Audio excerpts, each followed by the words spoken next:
Confirmado o dia da estreia do nosso Vasco da Gama.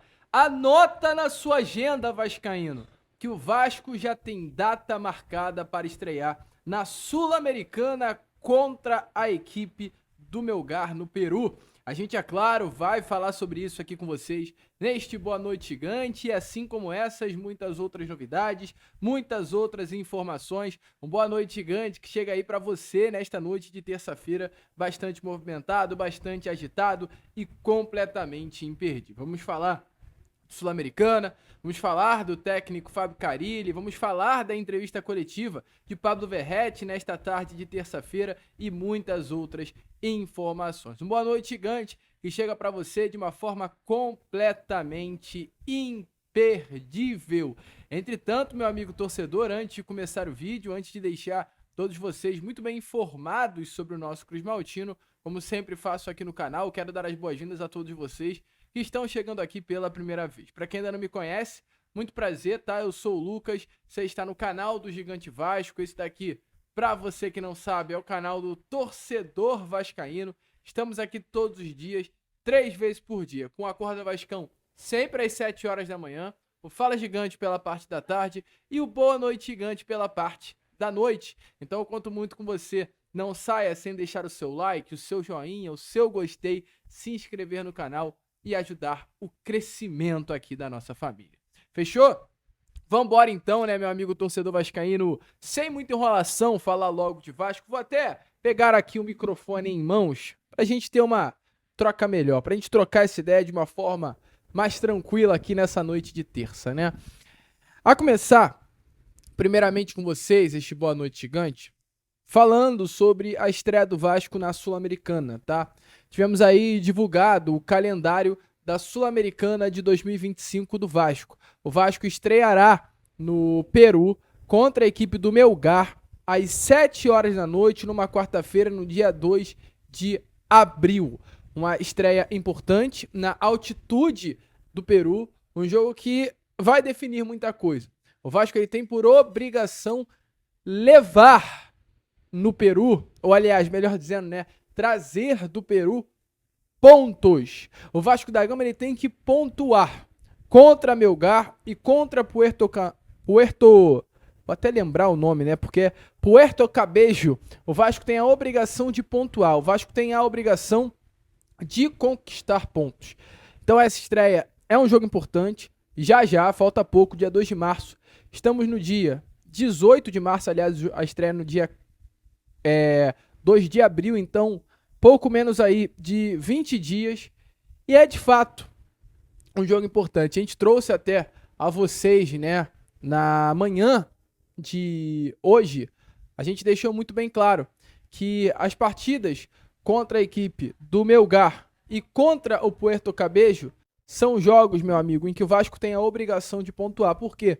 Porque, no caso, o Lanús, que é do grupo do Vasco da Gama, é o grande adversário. O Lanús é o grande clube ali daquele grupo que vai disputar a primeira colocação com o Vasco da Gama. Entendeu, meu amigo vascaíno? Então a situação é, contra Puerto Cabello e contra Melgar, o Vasco tem toda a obrigação de conquistar pontos. Toda a obrigação de conquistar pontos. E contra o Lanús, o Vasco não pode perder pontos. Essa é a situação. Se o Vasco quer se classificar como primeiro do grupo, é pontuar contra Porto Cabello e Melgar e não deixar o Lanús pontuar em cima do Vasco da Gama nos jogos contra o adversário argentino. E além, é claro, dessa partida contra a equipe do Melgar, a estreia do Vasco da Gama na altitude do Peru no dia 2 de abril, o Vasco tem um jogo contra o Puerto Cabello no dia 9 de abril, às 9h30 da noite em São Januário. O Vasco enfrenta o Lanús também às 9h30, entretanto, do dia 22 de março, numa terça-feira. O Vasco na quarta, dia 7 de maio, enfrenta o Puerto Cabello na Venezuela, às 7 horas da noite, e fecha aí o grupo com 2 jogos, 13 de maio e 27 de maio, contra Lanús na Argentina e Melgar em São Januário para fechar. O Vasco que terá o mês de abril e o mês de maio muito cheio. Só para você, meu amigo vascaíno, ter noção, né? O Vasco deve ter aí 11 partidas em 33 dias. O Vasco enfrentará no período do dia 30 de março até o dia 3 de maio, né? Dia 30 de março, que é a data em que o Vasco da Gama estreará no Campeonato Brasileiro contra a equipe do Santos. Então o Vasco terá entre o dia 30 de março e o dia 3 de maio, expectativa de 11 jogos. Santos, no dia 30, Melgar do Peru no dia 2 de abril, o Corinthians logo no final de semana seguinte, enfrenta Puerto Cabello no meio da semana, né, no dia 9, enfrenta o Sport Ceará Flamengo durante as semanas seguintes, aí enfrenta Lanús e Cruzeiro e fecha essa sequência de 11 partidas em 33 dias, uma média aí de um jogo do Vasco a cada 3 dias. É chá de Vasco da Gama e além também de uma partida da Copa do Brasil que ainda não foi definida em qual data, ela irá acontecer. Então, meu amigo, muito jogo, tá? E para isso é preciso ter um elenco bom. A gente vem comentando muito isso com vocês. O Vasco ele vai ter um ano de 2025 muito cheio, não será um ano fácil, será um ano complicado, será um ano complexo, um ano cansativo. E o Vasco precisa ter um elenco qualificado para conseguir passar por esse ano. Um elenco não apenas qualificado, mas um elenco de fato cheio, tá? Porque não vai aguentar. Paulo Henrique não vai aguentar jogar todos os jogos. O Lucas Piton não vai aguentar jogar todos os jogos. O Verratti não vai aguentar jogar todos os jogos. Então a pergunta é, quem estará presente para substituí-los? Essa é a questão. O Coutinho não vai aguentar. Então o Vasco terá muitas partidas, é Copa do Brasil, é Campeonato Brasileiro, é Copa Comebol Sul-Americana. E o Vasco precisa ter um elenco para rodar, para conseguir ter capacidade física mesmo, para conseguir desempenhar em alto nível em todas as competições. Para isso tem aí Fábio Carille, né? E o Vasco espera, mesmo muito criticado, mesmo muito contestado, a diretoria Cruz Maltina ainda espera muito do técnico Fábio Carille e acredita que ele poderá entregar algo para o Vasco da Gama. Acredita sim que o treinador será uma peça importante para o Vasco nesta temporada de 2025. Acredita que o treinador conseguirá, com esse elenco do Vasco da Gama, conquistar títulos, lutar por grandes coisas. É claro, surgem dúvidas, surgem grandes interrogações, sim, mas é esperança, meu amigo. E é isso que internamente o Vasco da Gama acredita. Entregando um elenco interessante, entregando um elenco legal e dando tempo de trabalho, o Fábio Carille vai entregar resultados. E tempo é o que ele tem mais nesse momento. O Vasco hoje retornou aos gramados do CT Moacir Barbosa, o elenco Cruz Maltino que foi ontem a campo, hoje novamente esteve presente. O Vasco da Gama, além do treino de hoje, treinará também amanhã na quarta, dia 19, quinta-feira, sexta-feira e no sábado teremos mais um jogo treino, né? O segundo e último jogo treino do Vasco antes da estreia do Campeonato Brasileiro de 2025 contra a equipe do Santos nesse próximo dia 30. O Vasco teve uma intertemporada chamada internamente no Vasco da Gama desse nome, que foi um período de 3 semanas cheias. Semanas que foram utilizadas para treino, melhora da parte física, melhora da parte técnica, melhora da parte tática. E é exatamente isso que o Vasco da Gama espera, que após esse longo período de treino, o Vasco da Gama já possa chegar contra o Santos na estreia do Brasileirão, sendo uma outra equipe, com os reforços adaptados, com as peças já estando entendendo, né, qual é o modelo, o estilo de jogo do técnico Fábio Carille, e internamente esse é o pensamento, que o Vasco voltará a atuar na temporada de 2025 após essa intertemporada de uma outra forma. E quando se tem uma grande expectativa, a cobrança também chega. Então não se surpreendam se nos primeiros jogos do Vasco, após essa intertemporada, o elenco Cruz Maltino não conseguir desempenhar, do Vasco ter que mudar a roda do carro com o carro andando. Ou seja, não surpreenda se durante esses próximos jogos o Vasco não jogar bem, o Fábio Carille ter que dar passagem, né? Ter que se retirar para que outro nome chegue e consiga complementar no Vasco da Gama e implementar, no Vasco da Gama um bom trabalho. O Carille é um técnico muito contestado, mas até segunda ordem tem aí a moral e a confiança por parte da diretoria vascaína. E não apenas da diretoria, como de todo o grupo, de todo o elenco. Tem hoje sim o elenco do Vasco da Gama em mãos e o próprio Pablo Verratti falou muito sobre isso. Hoje foi dia de entrevista coletiva do Verratti e o Verratti falou sobre o técnico Fábio Carille, falou sobre Sul-Americana, falou sobre muitas coisas e a gente traz tudo isso aqui a vocês agora nesse Boa Noite Gigante. Então, meu amigo vascaíno, dê uma olhada aí nas palavras de Pablo Verratti sobre o que ele falou, né, durante aí essa tarde de terça-feira no CT Moacir Barbosa sobre a temporada de 2025 e muitos outros assuntos. Primeiro, boa tarde para todos. É muito importante para nós jogar um torneio internacional. Acho que para o Vasco também, depois de muito tempo estar na competência internacional, se tem que fazer costume que o Vasco esteja todos os anos jogando um torneio internacional. Quando eu cheguei aqui, era a primeira meta, que eu sabia que o Vasco não fazia um tempo que não jogava, sabia que o Vasco tem história em competência internacional. Tudo bem? Só aproximar um pouquinho o microfone. Aí está bem? Tá, valeu. Então, falando sobre isso, para nós é muito importante. É um objetivo principal que a gente tem. Obviamente, indo passo por passo. O primeiro passo é lograr a classificação, mas é muito difícil jogar fora do país. Tem viagem, tem logística. Mas a gente se vai preparar muito bem para isso. Chega para ser campeão? Oh, cara, eu desde que jogo futebol quero ser campeão sempre. Eu quero jogar no treino, quero ser campeão, quero jogar com meu filho, quero ser campeão. Mas todo mundo sabe que é difícil. Então a gente tem que fazer um bom planejamento, tem que entender como se joga essas copas, como se joga de maneira internacional. Mas se tem que preparar para ser protagonista. Depois disso acontecem muitas coisas. É muito delgada a linha entre ser campeão ou não.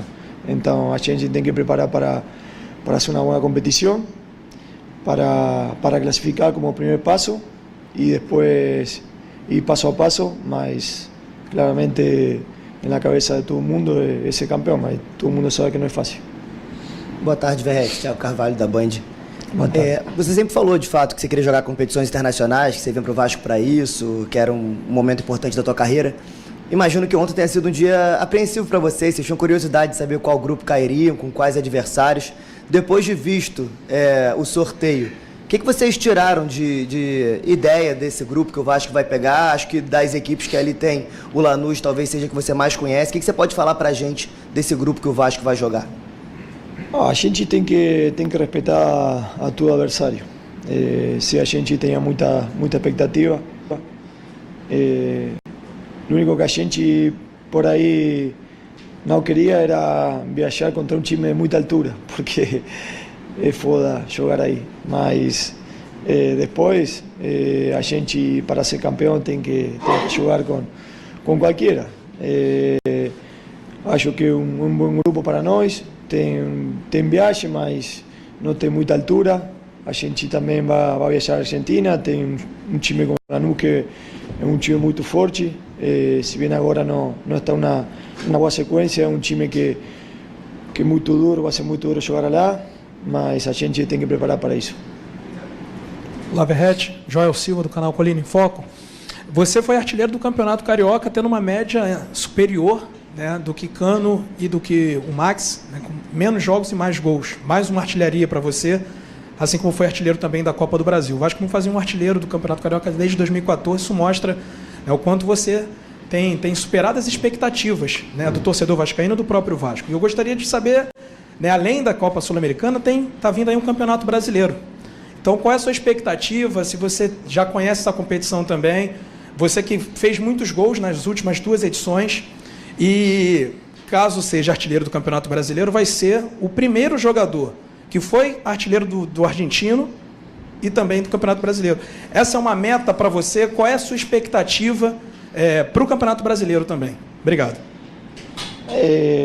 A minha expectativa é deixar o torcedor feliz, porque, como você falou, eu fui artilheiro do Copa do Brasil, fui artilheiro do Carioca. Llevo 40 goles desde que estou aqui no Vasco, que é muito difícil, mas tem torcedores que querem que eu vá embora. Então, o único que eu quero é deixar o torcedor feliz, e o torcedor feliz fica quando a gente consigue pelo menos título. Mas também a gente tem que falar que é muito difícil conseguir título. Então, a gente tem que preparar-se para tudo o que vai vir. Vai ser um ano muito longe, muito duro. No pessoal, eu sempre quero fazer gol, quero jogar o time. Mas acho que conseguir uma taça seria muito importante. Como capitão, eu sempre pongo na frente o grupo antes que o pessoal. Mas, o que falei, o torcedor do Vasco tem que ficar feliz. Um torcedor que viene muito maltratado ultimamente. Um clube muito grande que ha conquistado muitas coisas, mas agora está passando por uma reestruturação. A gente é parte disso. Então, tampouco a gente tem que falar mentira para o torcedor, que a gente vai sair campeão de todo o torneio que vai jogar, mas vai tentar, trabalha para isso e trata de representar esta camisa que é muito grande. Mas é difícil, pero a gente vai lutar por deixar ele muito feliz. Boa tarde, Pablo. Maurício Luz, do Lance.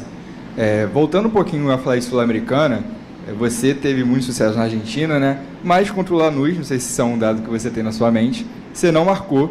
E queria saber, primeiro, qual a sua expectativa de voltar à Argentina, né, para jogar? E segundo, se isso é uma motivação a mais, você não ter marcado contra o Lanús no tempo que você teve lá. Voltar a jogar a Argentina sempre é bom, mas você sabe que jogar contra time argentino é muito difícil.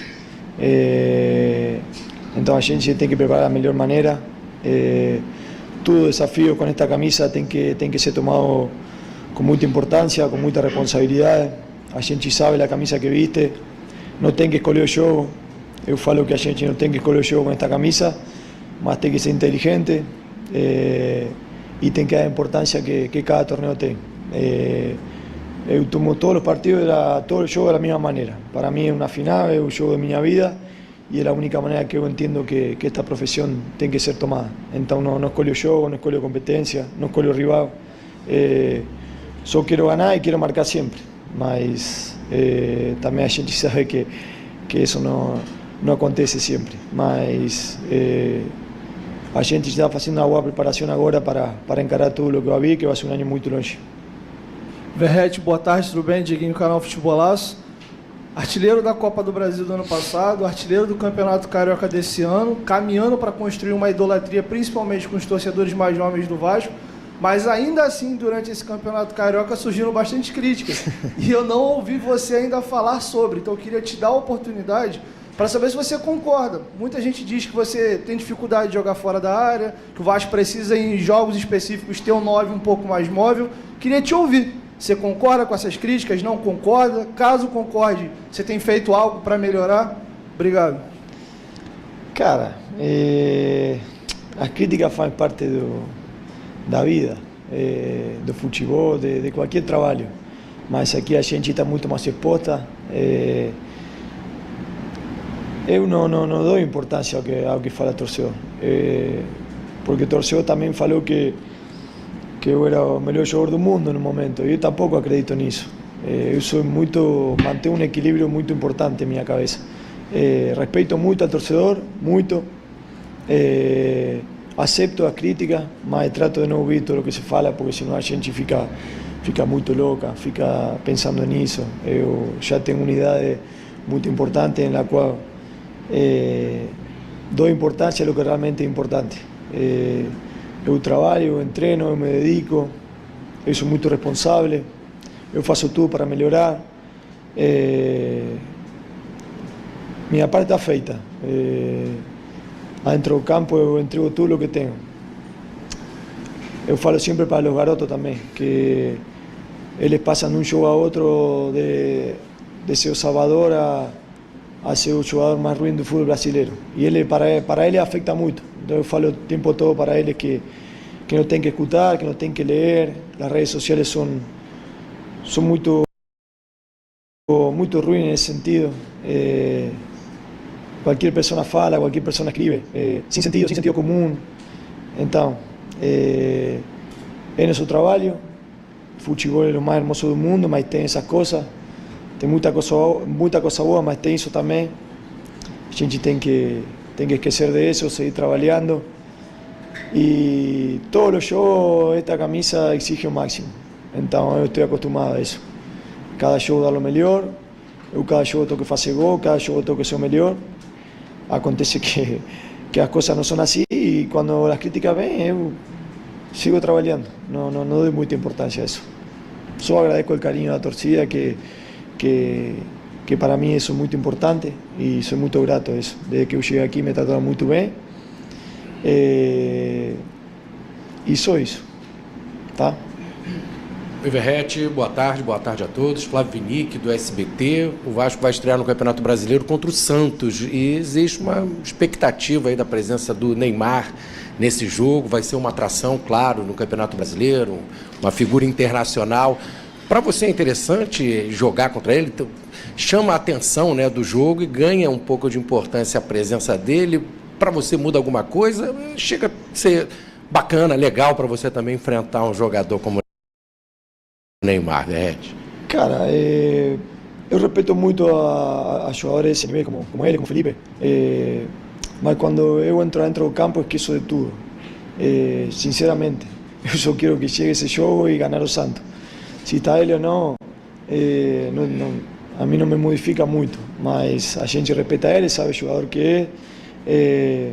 Aconteceu quando eu cheguei aqui, en un juego contra Atlético Mineiro no Maracaná, que estaba Felipe Scolari de treinador, e eu não tomei conta disso. E um amigo depois me falou, ele é treinador do Atlético Mineiro, eu foco muito no jogo, mas respeito muito, mas a gente tem que fazer sua parte, a gente se sente muito cômodo em São Januário, aí tem que fazer sofrer a ele, a gente tem que ganhar, com esta camisa a gente tem que ganhar todos os jogos que tem que jogar, ou fazer tudo para ganhar. E a gente tem o Felipe, nosso elenco, que também é um cara que tem essa atração, então a gente tem que preparar para isso. Tá. Pablo, boa tarde. Gabriel Andreso, da Super Rádio Tupi. Sempre que a gente pergunta isso, geralmente os jogadores falam que focam muito mais nos objetivos coletivos do que nos individuais. E a gente sabe que é verdade, mas também não dá para negar que você vem quebrando recorde aqui pelo Vasco, já é um dos maiores artilheiros do clube no século, está a 3 gols de se tornar o segundo maior artilheiro estrangeiro da história do Vasco, então evidentemente que isso são feitos muito importantes. Daqui a pouco você vai fazer quase tantos gols pelo Vasco quanto você fez pelo Belgrano, que foi o clube onde você mais anotou na sua carreira. O quanto que isso te motiva a continuar entrando na história do clube? Já se falou sobre a sua idolatria, mas também não dá para negar que esses números são muito importantes e te colocam realmente na história do clube. Você imaginava isso quando chegou e 2 anos depois quase, como está a tua cabeça nesse sentido e o quanto isso te motiva? Obrigado. Obrigado. Cara, ficar na história de um clube tão grande como o Vasco, claro que é muito importante. Mas eu sou muito sincero quando falo e quando eu faço também. Aconteceu no jogo da Copa do Brasil que eu tinha para chutar um pênalti e dei para Felipe. Acho que eu tenho uma responsabilidade muito mais grande que a de fazer gol. E eu aí, fazendo isso, demonstrei que tirei o pessoal de lado. Se bem é muito importante fazer gol, eu amo fazer gol. Eu acreditava que nesse momento era melhor que ele chute o pênalti, que ele tome confiança. E quando você dá, vem o dobro. Então, eu fico muito tranquilo trabalhando nisso. Sei que o gol sempre vai estar perto de mim. Deus quiser que possa fazer muita história aqui neste clube, mas acho que o que vai marcar vai ser conseguir algo importante a nível grupal, conseguir uma taça. Claro, é muito mais difícil conseguir uma taça que fazer gol. Mas a gente tem que trabalhar. O clube está num momento de reconstrução e a gente hoje faz parte disso. Quando eu cheguei, o Vasco estava praticamente rebaixado. A gente tirou o Vasco do rebaixamento. A gente chegou na semifinal de Carioca, claro, com um rival menor que a gente tinha que haver passado na final no ano passado. A gente chegou na semifinal de Copa do Brasil. Fazia muito tempo a gente não chegava. A gente ficou no 10º lugar, voltou a Vasco a que jogou na Copa Internacional. Esqueceu o rebaixamento 2 rodadas antes. Cara, eu entendo o torcedor de Vasco, porque ele tem uma história muito grande, mas nossa realidade hoje é essa. Então a gente tem que entender isso. E está fazendo muitas coisas boas, muitas, mas faz parte de uma reestruturação que vai levar um tempo. Eu gostaria de falar que a gente vai sair campeão de tudo, mas eu não posso falar isso. Eu tenho que ser sincero. Eu não posso mentir ao torcedor. Então é isso, trabalhar individualmente, grupalmente, para para responder ao campo e que o torcedor esteja feliz e que a gente possa dar uma taça neste tempo que a gente está aqui no Vasco. E aí, meu amigo vascaíno, na expectativa para a temporada de 2025, gostou das palavras de Pablo Verratti? Deixe a sua opinião aí nos comentários, porque a gente vai ficando por aqui. Esse foi o nosso Boa Noite Gigante, o último vídeo dessa terça-feira. E já, às 7 horas da manhã em ponto, estaremos de volta aqui com o nosso Acorda Vascão, contando muito com a presença, o apoio e a participação de todos vocês. Vamos que vamos, curta, compartilhe, se inscreva e, como a gente sempre fala aqui no nosso canal, saudações vascaínas!